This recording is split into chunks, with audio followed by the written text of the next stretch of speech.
Hey, hello, my next level friends. Welcome to the Artist Next Level podcast. Very happy to be back here with my good friend Drew Harris. Hi, Drew. How are you? I'm very well, sir. Hey, yes, it's been a while and we are It's, back together. This is exciting. it's been a while. And today, my friends, we are going to talk about writing. Yes, writing. I know some Mhm. of you guys like that word. Some of you probably dislike that word, but it's a very important word, I think, for artists. And we're going to talk about kind of our own experiences with writing. How do we approach writing in our both different ways, and which ways maybe we may see it similarly, which way we may use it differently. But I think writing is an important tool that we all have access to, and I think it's part of our career in many ways. And I think we can really get a lot from this idea of how we use writing and the element Yeah. that it can produce in our work. Resources, inspiring interviews, business practices, and practical advice to take your art career to the next level. Join Sergio Gomez in today's Artist Next Level and get ready to take control of your career.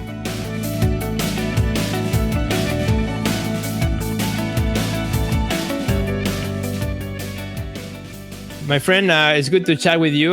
This is the first actual episode that I do all the way from Miami, and North Miami to Yes. be more specific. The last episode we recorded, I was still in Chicago. Now 100% moved here, and now everything is here. All my art, all my boxes, all my clothes, everything. Nothing has left, in the windy city. And happy to see you. Yeah, good to see you, my friend. Welcome to Miami. And you are going to have, this is really a new season, as you say, for yourself. Mhm. And Mhm. new seasons always bring, new growth and new ideas, new writing, Yeah, yeah. new art, new opportunities. No snow to shovel, No, that's gonna be no that's, polar jackets to wear, no, that's gonna no be the rope. weirdest thing. That's true. As we were like bringing the boxes in, there was this big box that said winter jackets. I told my wife, let's leave that one closed directly into the closet. So we didn't Yes, even open indeed. that one; it just went to the closet, and that felt so good. Yes. Well, you'll be using them on occasion when you have to fly back to Chicago to do Yeah. business and, in cold climes. But welcome to the warm weather. I know it well. I live on the equator, as you know, here in Mhm. Kuala Lumpur. So I'm very unfamiliar at this time for winter coats. I don't have one in the closet. I'd have to buy one if I went home today. If you went back to Canada, exactly, Yeah. I'm sure. But we're Yeah, here to talk about writing. absolutely. Uh, yes, and the stories we tell Yeah, as artists. Yeah. right. Writing, is one of those things. That like for me has been on and off, right? I have like Mm, seasons in which I like to write, seasons in which I don't like it, or maybe I just leave it behind, and then seasons in which I love it, and it's mm, been on and off. I remember, I was thinking about this, before coming to the podcast. When I was a kid, when I was in school, particularly in high school, I was really bad at math, but the only subjects that I was really good at was art. Of course, I love art mm. and writing. For some reason, even though English was my second language and I was still learning, my mechanics were horrible. My grammar was the worst. However, I always got complimented for the ideas and for the creativity in my writing. Mm. And it's one of those things that I find it as a creative outlet, even though it's been really hard for me to kind of living between two languages, Spanish and Yes, English. of course. But it's one of those things that since I was younger, it has kind of attracted me.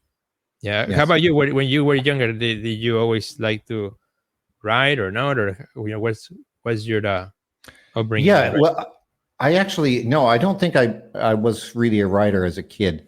Mhm. However, my mother was an editor, and she had the propensity of fine writing skills, Mhm. and she would drill that into us, with a good crack to the head. If we Mhm. spelt something wrong or if our grammar was incorrect. And in fact, I just had this conversation the other night with my wife about some of the things that we were good at when we were kids. Mhm. And She has her own, the good things that she did. One of the things that I have is a fond memory of school, and I didn't do well in school. I wasn't like yourself. I didn't enjoy maths or sciences. Mm-hmm. I tended to be the art kid or the Yeah. dreamer. I was sort of the drifter. I was way off somewhere else. But the one thing I was very good at, we used to have these kind of Russian roulette Mm-hmm. exercises in the gymnasium where you would get a line of people on one side, line of people on the other, and you would be handed a word, and you had to figure out the not only the meaning of the word, Mm-hmm. you had to be able to say it, and I did very well in it. And in fact, I was always excelling to the top of that sort of class. Mm-hmm. And I think that was my understanding of, I was looking at words visually. I was seeing them in their components rather than understanding them sort of internally. And I think I have always done this. I've always looked at words as visual entities. And I think that has actually, in fact, helped me over the years as a writer. Indeed. Yeah. And I think part of that journey is, we go from school and then we both went into the business of graphic design, marketing, and so on, which is all, we're treating, copy and text and as elements of design. And of course, you said that, Mm-hmm. Well, in studying and having the knowledge of how to kern letters, how to create letters, what's typography, that all plays into part of our love of language. I know I'm still fascinated by, I can stand in a bookstore and look at book covers, just simply the fact how they've used the words on the book cover. It might not be the subject matter that I'm interested in. It's just how they've approached their typographic treatments. And so I see it as a visual.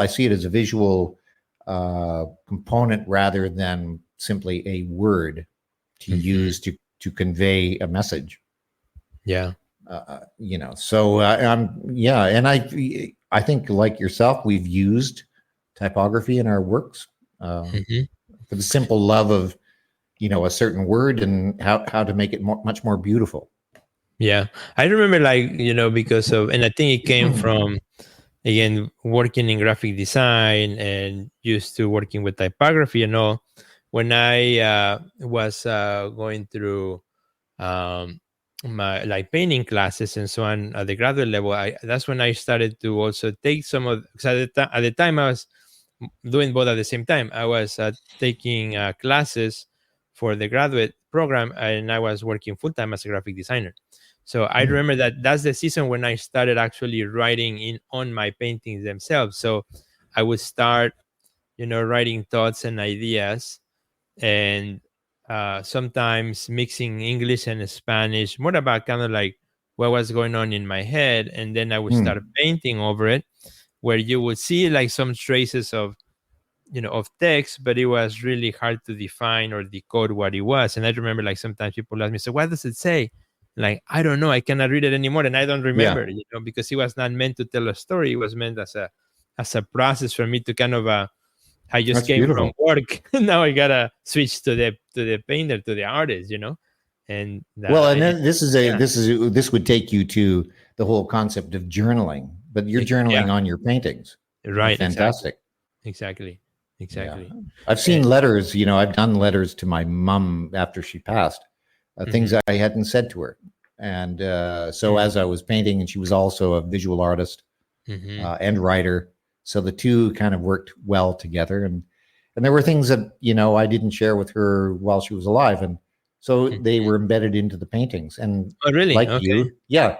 And in fact, for the Chicago show in 1999, because that was shortly after she passed away.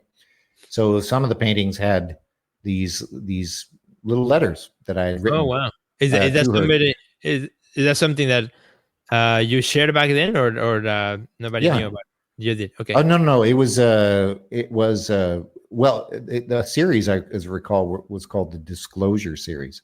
Okay. So I was disclosing to her in many ways. Oh wow! Something that I hadn't told her.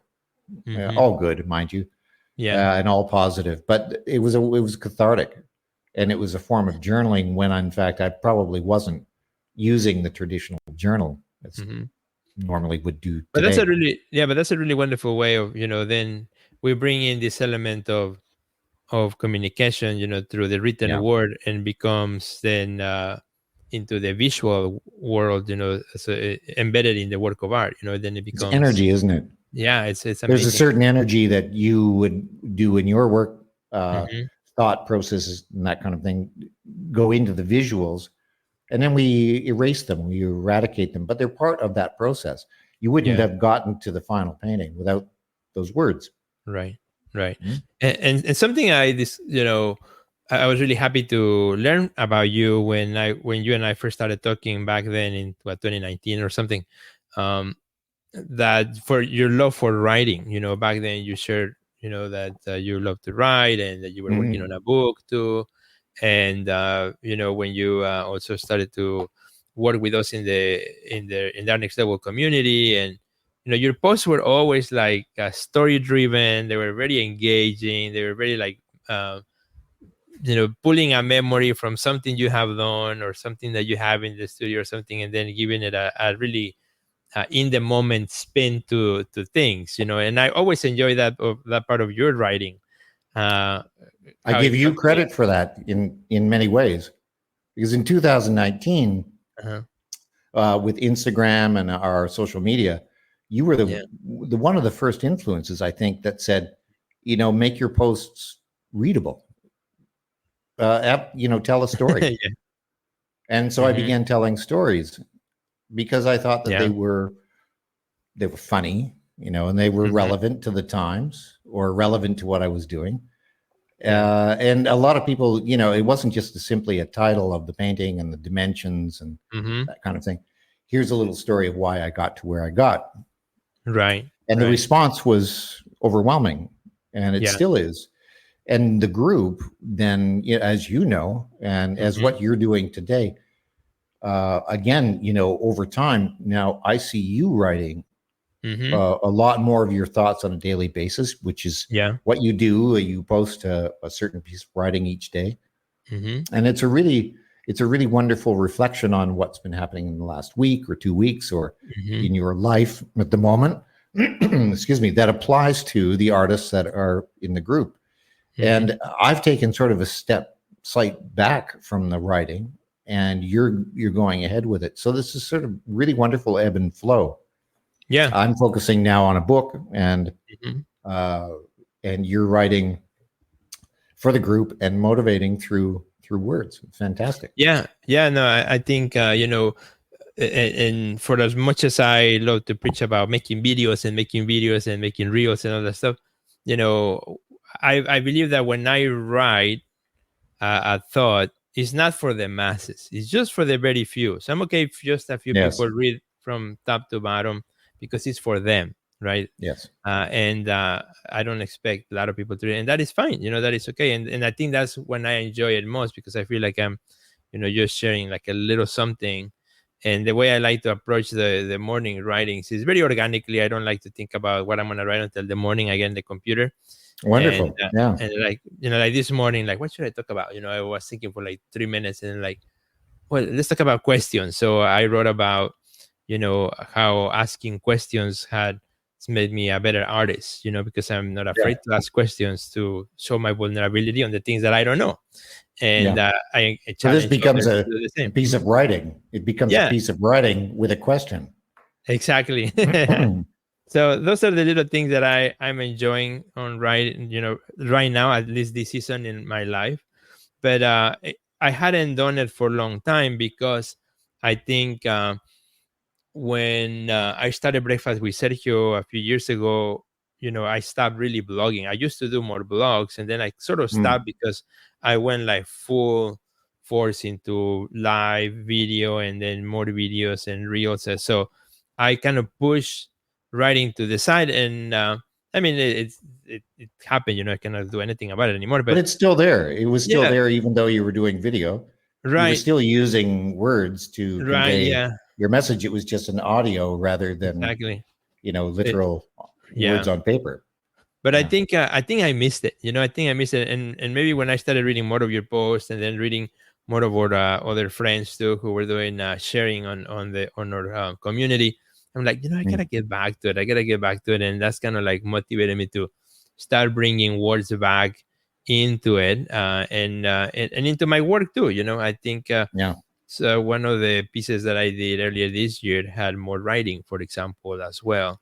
As I started the piece, and I think I've been looking at some of the elements that I used earlier in my career and which ones I might want to revisit. And I think, I might do more of that because I think words, as you said, words are powerful. Words have a way of connection.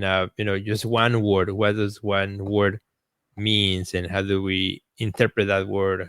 How do we approach that word, that idea? It's so fascinating.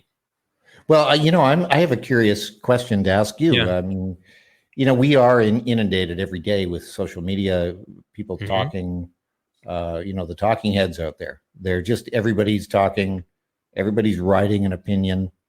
Our social media is no longer a news feed, it's an opinion feed. Everybody's got an opinion on everything. And we all have an opinion on something. But do you think you developed your writing back again just recently in order to kind of put all of that current kind of newsworthy negative stuff aside and bring in a positive? I think so. Yeah, definitely. You're generally positive as you are as a person anyway. But I think in your words are equally as positive, if not more so. Because people get through a real chance to read, stop, reflect, continue reading, stop, reflect. And there's something very positive about it.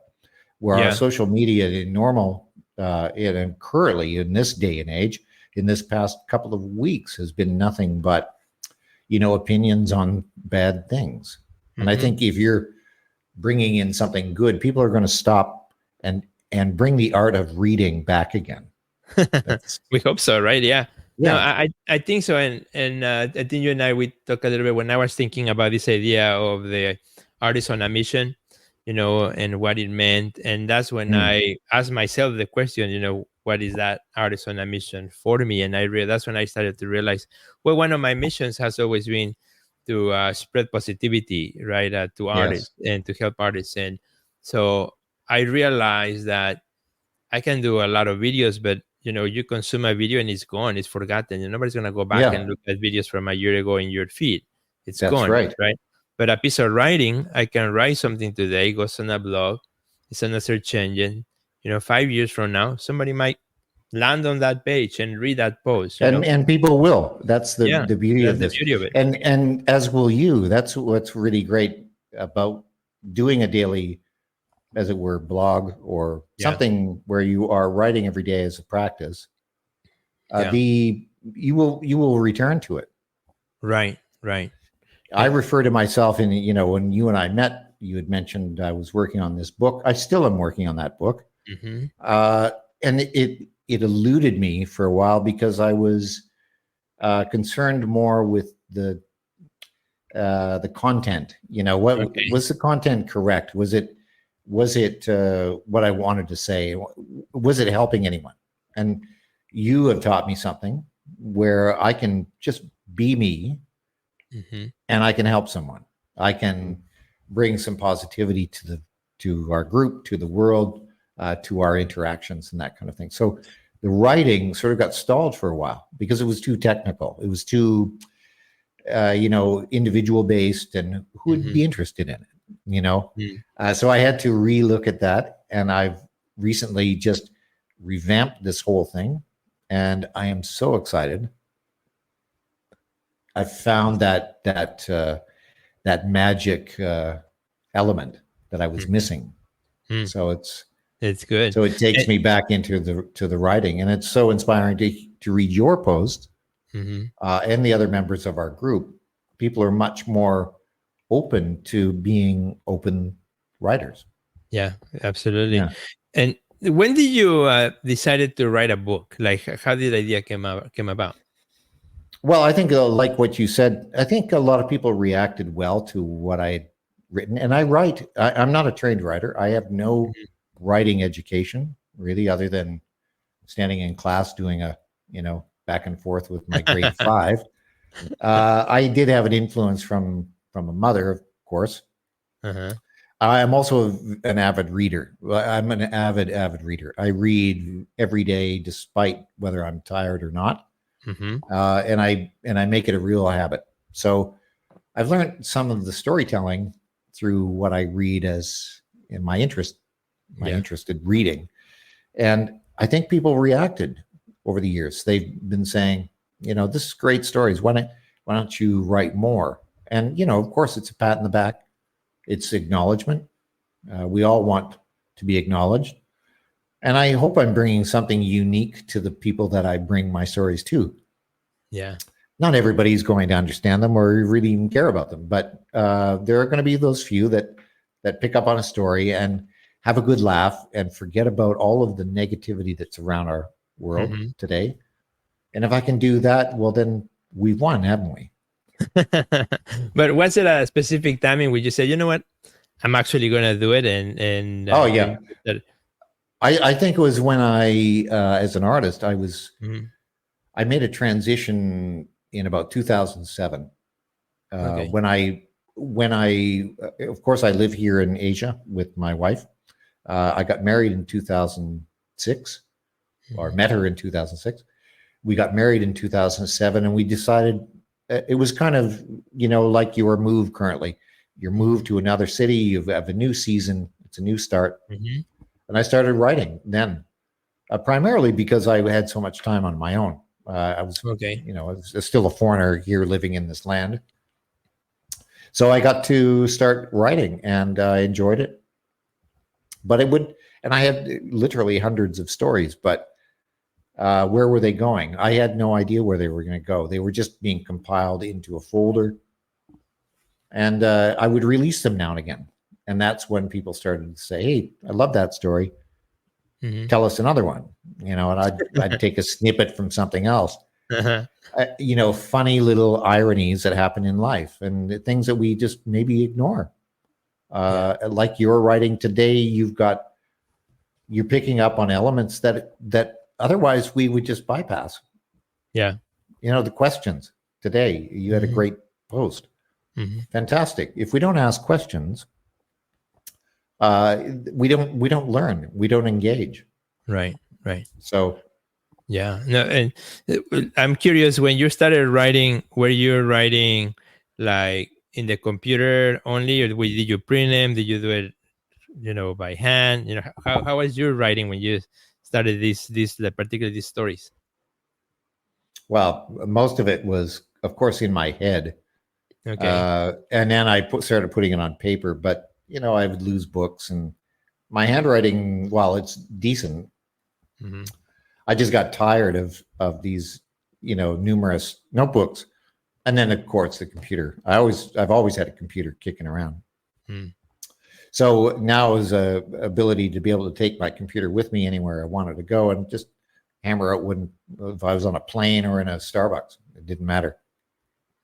So yeah, it's been compiling over 16 years now. Oh wow, that's amazing. That's very cool. And some of the stories I think like we all have, uh, Uh-huh. they reinvent themselves. Hmm. It's amazing to go back 16 years in our careers or our lives, or even further, where to whatever our story starts or whenever, and how that story now plays out in Yeah. comparison to then. How important Right. was it then? Very. How Hmm. important is it now? Very. But somewhere Hmm. in between, it wasn't as important.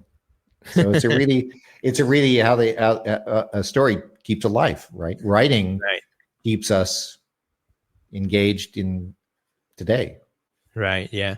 No, I love it, and I think it gives also people a little bit of an insight into our way of thinking, into our way of working, into Yeah, or of how we see the world as artists. I think yeah, that artists love to read about other artists and the work of other artists' of writings, and course. and I think that is really good. And I think that's why, like, I think this episode can help many of us artists, because artists, I think, I mean, writing, I believe, is a wonderful tool for us as artists to have in our toolbox, as our disposal, Yes. to be able to know how to articulate ideas through writing. When we're writing a proposal, when we're writing, to a gallery, when we're writing to a curator, a collector, really having the way of expressing ourselves through words, I think is very valuable even in the world today Yes. with all the social media stuff that we have. The ability to convey an idea in writing, I think, is a tool that every artist needs to have and needs to work with. Absolutely. And I think there's more so that our patience level as curators and gallerists and the Hmm. people that we're writing to in order to solicit our work or to make an introduction, they're busy people Yeah. and they don't have a lot of time to sit and read lengthy uh, emails or Hmm. introduction emails. So understanding the components of writing as effectively as you can is something important. You teach this, and Hmm. this is why I think many of the members, if not all the members, go ahead years later and they are, winning projects because their narrative is so well honed in Yes, their well writing. crafted. Hmm. They're getting attention by the people that otherwise might pass them by. Right. So, and not only for their work, but now for their writing and their skills to be better Hmm. co-marketers in a way of their work. Right. Right. And you said it, it's a skill, and a skill Yeah, has to be worked out. I found that now that I got back to writing, it's becoming easier. It's becoming more fluent. Because yes, I'm working at it. I'm trying. I'm trying to write a piece Monday, Tuesday, Thursday, and Friday. I skip right. Wednesdays and the weekend, and it's okay if Sound like sometimes a doctor. yeah, if sometimes I skip another day because I'm too busy. That's okay. I don't Yeah, try to punish myself for it, but I'm it's got to trying to come keep naturally. yeah, I'm trying to keep that schedule, and I find that now it's getting easier. Now my problem is like I get an idea like, oh, did I already write about that one or not? So now I'm starting to kind of like think about, did I already talk about that or not? So I Are have you to now keeping start to go your back. writing in chronological order, or do you Uh, just randomly sort of throw in new stories and just put it in a folder and then? so this is so this is kind of what I'm doing. So I write, I sit down and I write the piece, right? Da, da, da, da. It's fixed, it's clean. Then it goes into the artist next level community. So the community Yes, is the one who reads it first. So then I copy it and then I put it on a Google Doc. And then I ask my virtual assistant to say, okay, go through all my Google Doc and then organize them. Put them all, write them all down in an organized way so that I can then later. oh, Because that's good. what I would love to do eventually is do a 365 little booklet that 365 days with thoughts, inspirations as part of the artist on a Absolutely mission, amazing. so that every day you can pick up and read, one of these things for a whole year. And so they're short. Well, you got a new year coming up, sir, I know and I'm hurrying up. you've got a new season. You better hurry up. I better hurry up. So yeah, it's like one thought, one idea, per post or per thing. So very short. Yeah, and these are popular. I mean, popular for many reasons and for many genres. So the Hmm. health and wellness and your organizational skills and everything else. But for the artist, you've already tapped into their psyche in a way. You know what artists go through each day. Yeah, I think it'd be brilliant. I yeah, encourage and you to do that. thank you. And I think you probably agree, and probably many of our friends who are listening, who we have been artists for a long time. We start to think about legacy. What do we Of leave course. behind? And of course, our art. The first thing, is the visual. But besides that, I think the writing, what we write, is important. When you look at artists from the past, it's so interesting when you go and you look at an exhibition from an artist who's long gone, but they Mm, still have a sketchbook or they still have things that this artist wrote. I mean, the internet is full of Salvador Dali quotes, things that he said, yeah. or Yeah. Georgia Very O'Keeffe, true. So I think what we say as artists, and not only we articulate, but if we find a way to document it, I think it's part of our legacy. It's part of our thoughts in written form. That Yes. maybe who knows, many years from now, somebody might tap into them and read and be better at it because they Well, I resonate. think also too, you set a good example in this, and that is you're not only using your writing to entertain in a way, you are and to leave a legacy, a personal legacy, but I think you're leaving a professional legacy too.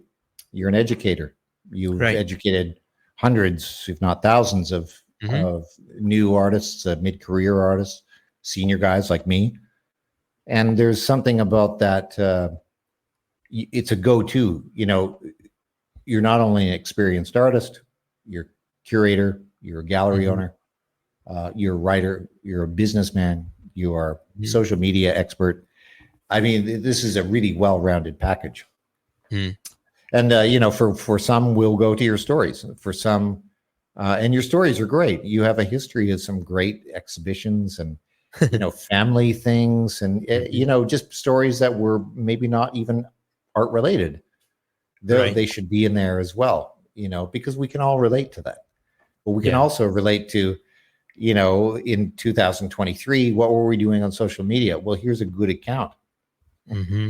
Yeah, exactly. You've documented what we're doing. So right. Yeah. The other day, actually, I was Googling some of my older blog posts, if they're still around. And I was so sad that there was a website that I had with a bunch of blog posts from way back then.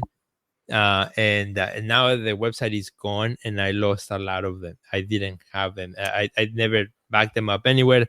I just put them in that blog, like a WordPress, one of those free WordPress blogs that over time disappeared. And I was like, so what's the lesson for today, kids? Lesson for today: save it. Save them, or have somebody to save them for you, like what I'm doing now, so that I can tap into them.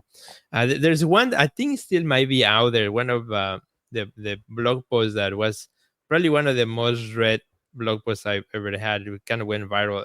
I wrote it before Instagram. It was when Facebook was really hot. It was called 10 Commandments. I think 10 Commandments for your art career. Kind of like the idea of the 10 Commandments, but like the 10 Commandments for your art career. And some of them were kind of funny, but like they had an element of truth. Like you should not, like one was like, you shall not lie in your CV. And then I talk about how like sometimes, in your CV, you had a show. Like I know artists, as a fact, that they had a show in a restaurant and all of a sudden, in the CV it looked like, La Carmelita Art Center when I knew it was a restaurant exhibit. Like, come on, well, I was there. I saw that show. It was not an art center. It was a restaurant. We see this all the time. We can turn a blind eye to that now. Everybody wants to. It's the whole look good culture. La Rosita it's like, now is La Rosita Art Center. So that, it used some of those we've done elements. it ourselves. Yeah, exactly. But I guess it people or artists really had fun reading it because I took elements that were true and that we can all like I think I've done that maybe, or I know somebody who has done that. Another one was related to whenever you apply for a show or you're submitting or you get an exhibition agreement, always right, artwork has to be dry and ready to hang. The famous phrase, and you shall always have your art dry and ready to hang. And then I wrote something about how often an incident, how often it's not dry or it's not ready to hang or it's still tacky or the plastic sticking to the front of the paintings. Oh my God. You see, well, and there's a personal anecdotes that actually back up what you are trying to say technically. Make sure your paintings are dry, and here's why. You don't want this to happen, because your name gets dragged down into the mud if you are continually showing up with work that's wet or dripping. And there's nothing worse than a gallery liking drips on their walls and on the floors from wet paintings, or a collector's jacket, right? Like in your case, or I had a collector walk right into a painting just to take a photograph, one of those group photos, and he backed right into it, and I'd forgotten to remind the gallery that I'd put this additional red oil paint at the bottom of the painting, just because I thought it needed it that day. And That of day. course, my client walks right and nails it on the back of his jacket, and then proceeded to go and sit on a number of pieces of furniture. You know, so he just left a trail like a little dog.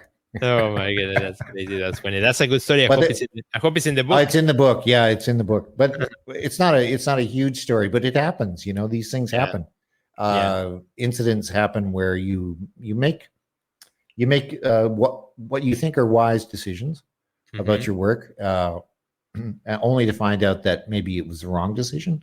mhm. And people will tell you about it later. But And what? years later, it becomes funny. But Yeah. at the time, it's It a wasn't funny. serious. It wasn't funny. But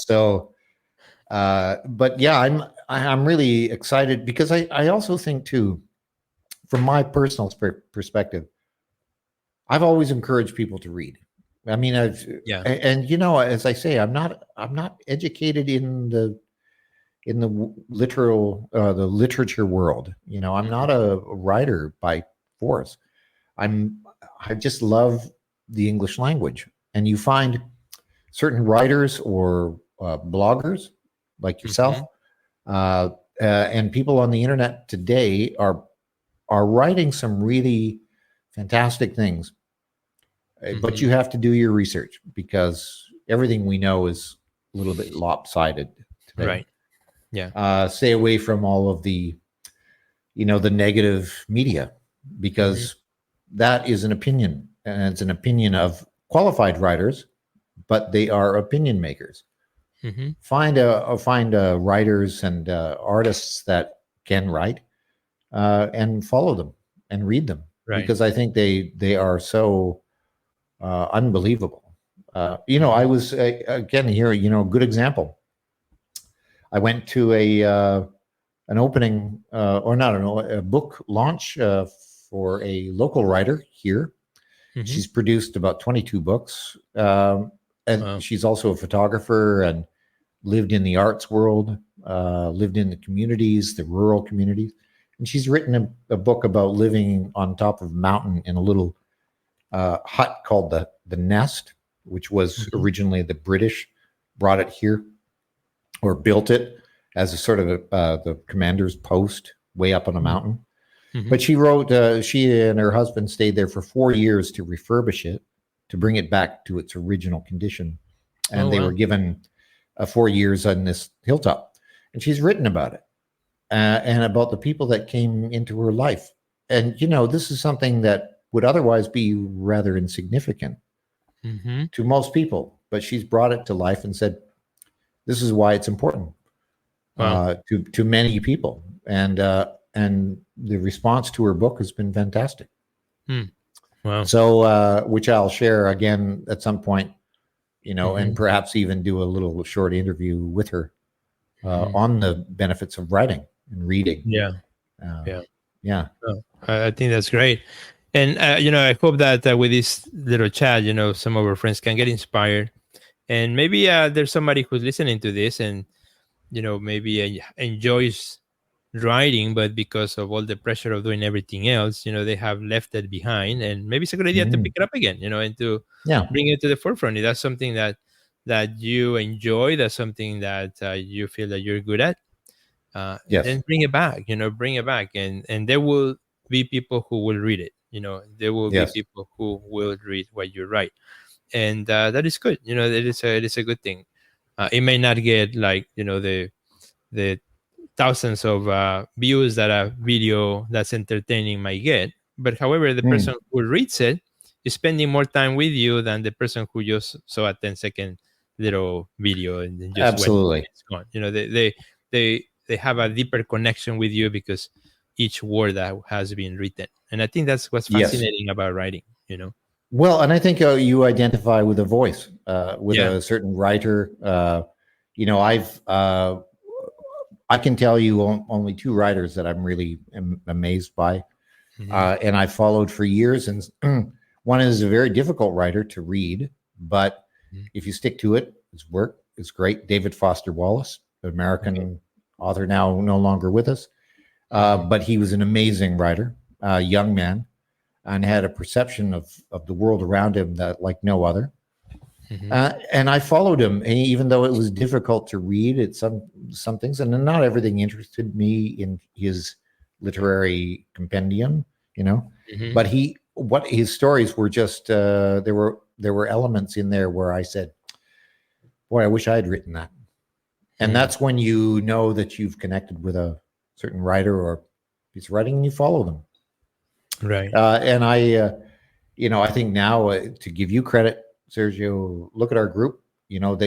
When you're gone for a couple of days, as you've been for the couple of weeks because of your move and so forth, those little stories that you were posting prior to that, we were missing. Thank you. If you missed a day, you'd Yeah. say, "Oh, well, where's Sergio's thought for the day?" Yes, exactly. It really was a question that we asked. Yeah. And I think a number of people say, "Hey, are you okay? Are you?" And no, you were just busy. I was surrounded by boxes. Nothing would come to my head. Yeah, well, And undoubtedly. yeah, and that's the thing. I didn't want to force Of course. just come up with something, but for the sake of coming up with something. But yeah, and that's kind of why I've enjoyed it quite a bit. And I hope our friends, will also find the time to explore it, to be good at. And I think there's also an element of, when you write, you're also becoming vulnerable, and sometimes you may say things that you put them on, I would say between quotes, paper, but in the social media or in a blog or in a book or somewhere, and then you go back and you might sometimes say, did I write that? Some I have had pieces, maybe to be more specific, had pieces that I wrote, and somebody read them in the wrong way, like they got something that I wasn't trying to say, and then I had to go back and really analyze what I wrote and say, was it my fault because I didn't explain myself correctly, or that person just read too quickly, or like a lot of people do, you just read the headline and the last paragraph and they think they know what I was trying to say. But sometimes it has been my fault, and I have to be vulnerable enough and honest enough to say, you know what, I probably did not do justice to what I was trying to say because exactly. I didn't take time to think it through, particularly when there are topics that are a little bit harder, or that could potentially make somebody upset. Yeah, we've all been there, and I know my own fault as well. And you think about it, we're kind of in a world of text messaging now.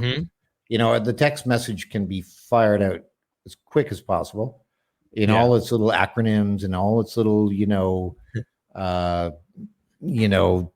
TMI, too much information, and all of these things that we're using it to communicate, but we're also using it to form relationships with people and how we relate to one another.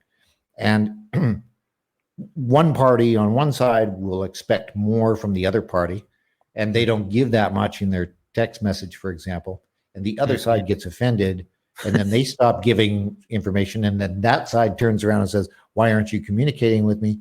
And you said, actually, we've done nothing wrong, except we've allowed this medium of writing to get in our way. Let's and write like you speak. I think that's another way of getting attention, or getting the attention of readers, is to write as you speak. There's nothing worse than being having a personality of speaking in a certain way, and then finding their writing is just so technically advanced, and you go, well, it's not them writing it. So that's the beauty. You have this positivity in your writing that is clearly you. And I hope that's the same with mine. So of course. Yeah, you have a wonderful way of storytelling, again, that it becomes you. And I think those are just like in our art, right? There are elements that we repeat that become our visual language. As we write, the more we do it, of course, it becomes our way of tone of voice, our way of writing, and people who can start to recognize it. It's always good. And very true. Yeah, and I think as we wrap up the session, I think we can encourage our friends who are listening to this episode to, if you are not consider yourself a writer, which I don't consider myself a writer, I just enjoy the process, to become good at it, start become better at it, more acquainted with it, because at the end of the day, it will serve you well as an artist. It's a tool that you have at your disposal that you can use, and that can serve you well, in your art career. And I think artists who communicate better have an advantage over those who can't communicate. That's true. And may I add something else that's very important that we always seem to leave out, and I think it's a really important thing, is that criticism of our writing, or we touched on it there just briefly about what might have been said or said differently. Listen to those that you respect as writers, and allow them the opportunity to give you feedback about your writing. For years I was hesitant to give it to any writer, my writing, because I'd always fear that someone would come back to me and say, "Oh, crap, I wouldn't edit. I wouldn't publish this, or I wouldn't say that," and I would feel deflated or deflated. And it's happened. Yeah. But the thing that I pulled from it was, they are writers for a reason. They've honed their craft. Just like you and I are as painters, we've honed our craft. We can advise other painters on little things that they could improve upon, right? Same thing. So we have to be open to that critical eye. And that's a really important part of writing and visual arts and everything else, being critical of your own materials. And I have to say, I have to thank particularly one or two people in my life that come back, writers that come back to say, just not getting the mark, go back to it. And I would do that, go back to it, as hard as it was. So it's a constant journey. We're learning all the time, trying something new, making our mark. There we go. There you go. And maybe a quick tip. Let's share a quick tip that, or a friend who may be listening who says, "Okay, how do I get started, with more writing?" Maybe one little tip that you would share, one that I would share. Well, I just, if I'm going to be writing about something, it's generally how I'm feeling, and I could just be looking out on a blue day, and I could just start with that. It's a blue day, and then that blue day can turn into a myriad of colors, right? And I don't force myself to finish a whole page of writing. In some cases, I might put out 10,000 words in one sitting. It's really the inspiration that starts it. It's one little seed idea. What about you? For me, I would say write for yourself first before you write for others. Yes, and that way you don't have to worry about the mechanics. Just for the joy of processing your ideas through words. And once you start to enjoy that, then start sharing it with others. Yeah. And there's always editors that can help you clarify everything, Right. And we, of course, could talk about AI as a tool to improve, and it's an important tool, but we're talking more about the creative writing today, and the thought process. So, but I think those are tools that you can use. Excellent. Just like you would use Microsoft Word. So there you go. Absolutely. In other words, there's no excuse today for not writing. That's right. The tools are out there. The mind is there. And publishing is so much easier too. Exactly. And if you need an outlet, well, you have social media already. You write what you think, and it's already there. It's out in the world. So wonderful. Thank you, my friends, for listening. We would love to hear from you. If you are an artist who loves to write, let us know. Send Drew a message. Send me a message through Instagram. Yes. You can find Drew at Drew Harris Art. You can find me at Sergio Gomez Art. We're both on Instagram. We both read our messages. So send us a message. Let us know how you're liking this podcast, these episodes. And if you enjoyed today's session, please do us a big favor. Click share, send it to our friends, or give us a review also on Apple Podcasts or wherever you're listening to the podcast. That's also another great way to help us take this podcast to more artists, to more creative. So thank you for joining us. Thank you, my friend Drew. We'll see you next time. Thank you, sir. See you soon. All right. Bye. I will see you at the next level. Check out our website at www.theartistnextlevel.com, where you will find our podcast library, learn about our upcoming webinars, find resources relevant to your career, and much more. Thanks for listening to today's podcast, and we'll see you at the next level.